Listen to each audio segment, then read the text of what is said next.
చేస్తున్నారు. ఎందుకంటే ఉద్యమకారులు అనేటటువంటి పదం వచ్చినప్పుడు చాలా భావోద్వేగానికి లోనైనటువంటి పరిస్థితి ఉంటాం. మేము ఉద్యమంలో ఉన్నటువంటి వాళ్ళం, ఇక్కడ ఉన్నటువంటి వాళ్ళు చాలా మంది కూడా అదే ఫీలింగ్ తో ఉంటారు. ఇది ఒక చర్చ పెట్టిండ్రు, మీరు చాలా సంతోషం. విషయం ఏంటంటే ఈ ప్రభుత్వం ముఖ్యంగా నేను బీఆర్ఎస్ పార్టీకి ప్రతినిధి కాబట్టి గత ప్రభుత్వం చేసింది కూడా నేను చెప్తూ ఈ ప్రభుత్వం విషయానికి వస్తాను.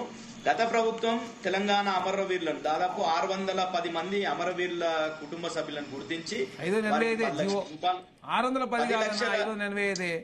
నేను చెప్తున్నా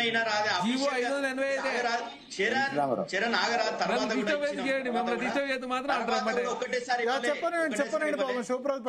ఒక నిమిషం ఆగరాదా చరణ్, ఎందుకే నవలాలు చేస్తున్నా చెప్పండి. విషయం ఏంటంటే మేము ఒక్క విడత కాదు, మళ్ళీ కూడా ఎప్పుడెప్పుడు ఐడెంటిఫై అయితే అట్లా మొత్తం 610 ఫ్యామిలీస్ ని ఐడెంటిఫై చేసి వాళ్లకు 10 లక్షల రూపాయలు, అదేవిధంగా వాళ్ళ ఇంటి నుండి ఒక ప్రభుత్వ ఉద్యోగం కూడా ఇవ్వడం జరిగింది. అదేవిధంగా 582 మంది కళాకారులు గజ్జగట్టి గోసిపెట్టి పాటలు పాడి తెలంగాణ చైతన్యాన్ని స్ఫూర్తిని నింపినటువంటి కళాకారులను గుర్తించి ఒక కార్పొరేషన్ ఏర్పాటు చేసి వాళ్ళని ఎంప్లాయ్మెంట్ లోకి తీసుకొని వాళ్ళని ప్రభుత్వ అంటే ఉద్యోగులకు గుర్తించడం జరిగింది. ఈరోజు చాలా మంది ఉద్యమకారులకు చాలా మందికి నేను స్వామి గౌడ్ గారి గురించి మొదలు పెడితే బల్క సుమన్ వారు కావచ్చు, ఎర్రోల శ్రీనివాస్ కావచ్చు, బొంతు రామ్మోహన్ కావచ్చు, ఇట్లా నేను చెప్పుకోండి శ్రీనివాస్ గౌడ్ గారు కావచ్చు, శుభప్రత్ పటేల్ గారు కావచ్చు, బాలరాజ్ యాదవ్ గారు కావచ్చు, ఇట్లా చాలా మందిని 100 మందిని ఉద్యమకారులను కేసీఆర్ గారు గుర్తించి అనేక రకాల అవకాశాలు, ఇక్కడ వి ప్రకాష్ గారిని కావచ్చు, తాడూరు శ్రీనివాస్ గారిని కావచ్చు, చాలా మందిని గుర్తించి కేసీఆర్ గారు సముచితమైనటువంటి స్థానాలు ఇవ్వడం జరిగింది. ఇది ఉద్యమం అనేది 4 కోట్ల తెలంగాణ ప్రజలందరూ కూడా పనిచేశారు కాబట్టి దాంట్లో చాలా మంది ఉద్యమంలో ఉన్నారు. ప్రతి ఒక్కరు ఈరోజు జెండా మోసి తెలంగాణ జెండా పట్టుకొని మోసినటువంటి వాళ్ళందరూ కూడా ఉద్యమకారులు అనే ఫీలింగ్ లోనే ఉన్నారు. ఎందుకంటే ఆ రోజు సమైక్య రాష్ట్ర ప్రభుత్వానికి వ్యతిరేకంగా పోరాటాలు చేశారు. రోడ్డు మీదకి రావాలంటే ఆంక్షలు. ఈరోజు మిలియన్ మార్చ్ అంటారు. మిలియన్ మార్చ్ అనేది పెట్టినప్పుడు మిలియన్ మార్చ్ గా మేము మొదటి వరుసలో పోయి అక్కడ ఆ రోడ్డుని ముద్దాడినప్పుడు ఇప్పుడు కూడా ఆ ఫోటో ఉంది. మొదటి వరుసగా పోయి మేము మొదటిగా పోయి ఆడ ముద్దాడినాం ఆ ట్యాంక్ బండ్ రోడ్ ని.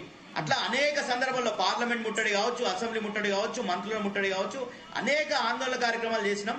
దాంట్లో ఉస్మానియా కేంద్రం తర్వాత ఎక్కువ కేసులు నమోదైనాయి వికారాబాద్ లో.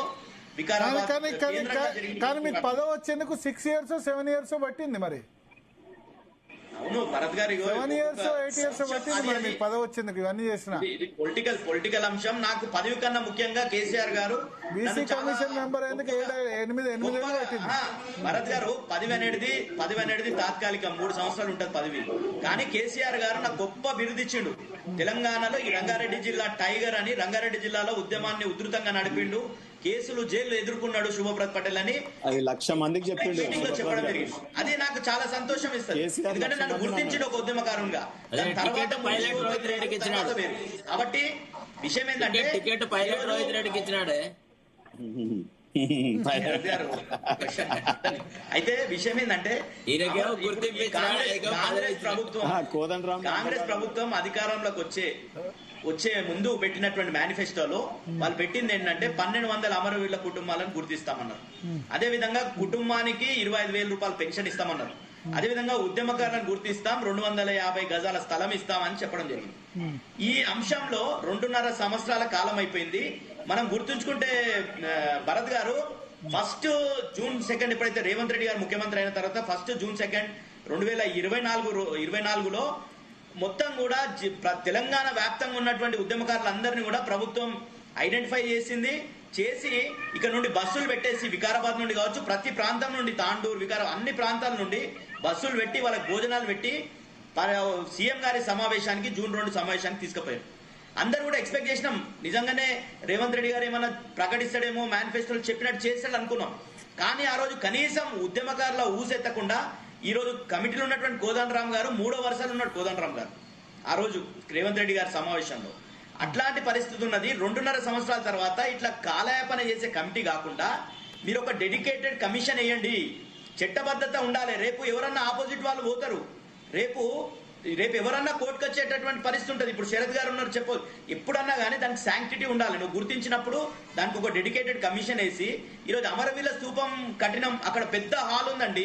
ఈరోజు సెక్రటరియట్ కి మా ప్రతినిధులు కర్ణె ప్రభాకర్ గారు, దాసోజి శ్రవణ్ గారు పోతుంటే చాలా అవమానకరంగా 3 తావల వాళ్ళ ఎమ్మెల్సీలు, ఒక ఆయన ఎమ్మెల్సీ, ఒక ఆయన మాజీ ఎమ్మెల్సీ, ఇద్దరిని కూడా అవమానకరంగా గ్లాసులు తీసి 3 సార్లు 4 సార్లు చెక్ చేసి సెక్రటరీలో పంపించేటటువంటి పరిస్థితి ఉంది. అందుకు అవన్నీ ఎందుకు? ముందల అమరవీరుల స్తూపం ఉంది. ఈ ఆకాంక్ష నెరవేర్చాలంటే అమరవీర స్తూపంలో ఉన్నటువంటి హాల్ ఉన్న పెద్ద హాల్ ఉన్నది. దాంట్లో అమరవీరులకు సంబంధించినటువంటి ఈ ఉద్యమకారులకు సంబంధించినటువంటి కమిషన్ వేసి దాంట్లో ఒక కార్యాలయం పెట్టండి. పెట్టి ఒక కాల పరిమితితోని మీరు గుర్తించాలి. ఈ రోజు చాలా మంది ఉద్యమకారులు ఎదురు చూస్తుంటే ఎంతో మంది. మీకు ఒక విషయం చెప్తే ఉదాహరణ, ఇక్కడ రోషయ్య గారు 2010 మేలో రోషయ్య గారు వికారాబాద్ ప్రాంతం అంటే మొట్టమొదటిసారిగా సీఎం అయిన తర్వాత ఒక తెలంగాణలోని ప్రాంతానికి పర్యటన పెట్టుకున్నారు, రైతు సభ అని. ఆ సందర్భంలో యువకులంతా కూడా మేము పోలేం కాబట్టి అక్కడ యువకులందరినీ కూడా సిద్ధం చేస్తే విద్యార్థులంతా పోరాటం చేసి అక్కడ జై తెలంగాణ నినాదాలు చేస్తే చంద్రకాంత్ రెడ్డి అని ఇంకా మిగతా మహబూబ్ అని 5 మంది మీద కేసు నమోదైంది. కేసు నమోదైతే చంద్రకాంత్ రెడ్డి అనే వ్యక్తి చాలా మందికి ఐడెంటిఫై ఉంటుంది. జై తెలంగాణ అన్నందుకు ఉద్యోగం తీసేసింది ఆ రోజు సమైక్య ప్రభుత్వం. అట్లాంటి సందర్భంలో మేము తెలంగాణ వచ్చిన తర్వాత నిబంధనలు ఒప్పుకోవని చాలా సందర్భాల్లో అధికారులు చెప్పినప్పటికీ కూడా ఆ రోజు నాయన నరసింహారెడ్డి గారు, కేటీఆర్ గారు ఇన్వాల్వ్ అయ్యి చంద్రకాంత్ రెడ్డి గారికి, అదేవిధంగా కుమ్మర్ రమేష్ ఇట్లాంటి వాళ్లకు చాలా మందికి కానిస్టేబుల్ పోలీసు ఉద్యోగాలు కూడా ఇప్పించడం జరిగింది. ఇట్లనే చాలా మందికి. ఒకసారి వి ప్రకాష్ గారు చాలా సేపటి నుంచి వెయిట్ చేస్తున్నాం. ఒకసారి వి ప్రకాష్ గారికి నేను కన్క్లూడ్ చేస్తాను. విషయం ఏంటంటే తొందరగా మీరు ఐడెంటిఫై చేయండి. ఇట్లా చాలా మంది కేసులు ఉన్నటువంటి వాళ్ళని ఎట్లానా ప్రభుత్వం దగ్గర డేటా ఉంది. ఈరోజు గుర్తించాల్సింది ఏంటంటే ఏదో రకంగా ఉద్యమకారులు అంటే ఏదో రకంగా నష్టపోవాలి. వాళ్ళ సమయాన్న వెచ్చించాలి, వాళ్ళ పైసలన్న వెచ్చించాలి, ఏదో రకంగా వాళ్ళు నష్టపోవాలి. ఈరోజు ఏం లిమిట్? ఆ రోజు నిరుద్యోగులో ఉన్నటువంటి యువకులు పోరాటం చేస్తే వాళ్ళు ఉద్యోగాలకు ప్రిపేర్ కాలేకపోయింది, ఉద్యోగం రాలేకపోయింది, వాళ్ళ జీవితం అంతా కూడా భారంగా మారినటువంటి పరిస్థితి ఉంది. అదేవిధంగా జర్నలిస్టులు కూడా చాలా మంది ఈ రోజు కూడా కొట్టుమిట్టాడుతున్నటువంటి పరిస్థితి. ఆ రోజు ఈరోజు ఉద్యమకారులకి మాకు రక్షణ కవచంగా నిలిచింది ఎవరంటే జర్నలిస్టులు. మేము ఏ పోలీస్ స్టేషన్ పోయినా, ఎక్కడ అరెస్ట్ అయినా అప్పటికప్పుడు వార్తలు వేసి భరతన్న మీలాంటి వాళ్ళు చాలా మంది కవర్ చేసి మా దగ్గర కూడా వికారాల్లో ఎప్పటికీ మేము అరెస్ట్ అయితే వాళ్ళు మమ్మల్ని చూపించి లేకపోతే ఒక స్క్రోలింగ్ వేయించి మాకు రక్షణగా నిలిచినది జర్నలిస్టులు. అదేవిధంగా కోర్టులలో వాదించింది న్యాయవాదులు. విద్యార్థులంతా కూడా ప్రేరేపణ చేసి ఉద్యమం వైపు నడిపించినటువంటి ప్రైవేట్ లెక్చరర్స్ కావచ్చు, ప్రైవేట్ టీచర్స్ కావచ్చు, ఆర్టీసీ కార్మికులు కావచ్చు, వివిధ సంఘాల్లో జేఏసీలో పనిచేసినటువంటి వాళ్ళు కావచ్చు, వివిధ రాజకీయాలు. ఆ రోజు రాజకీయ పార్టీలు అంటే ఉద్యమంలో తీవ్రంగా పనిచేసింది బీఆర్ఎస్ పార్టీ, బీజేపీకి సంబంధించినటువంటి వాళ్ళు, సిపిఐ, ఎంఎల్, న్యూ డెమోక్రసీ, ఈ పార్టీలకు సంబంధించినటువంటి వాళ్ళే ఉన్నారు. సిపిఐ పార్టీలు టీడీపీ పార్టీని అదేవిధంగా వైఎస్ఆర్సీపీని పిలవడం అనేది ఉద్యమకారులకు వ్యతిరేకంగా ఎంఐఎం సిపిఎం నిలవచ్చా? సార్ ఎంఐఎం అనేది మన లోపల అంతర్భాగం ఉంది. ఆ రోజు యాక్సెప్ట్ చేసి సార్ ఎంఐఎం విషయం చెప్తా నేను.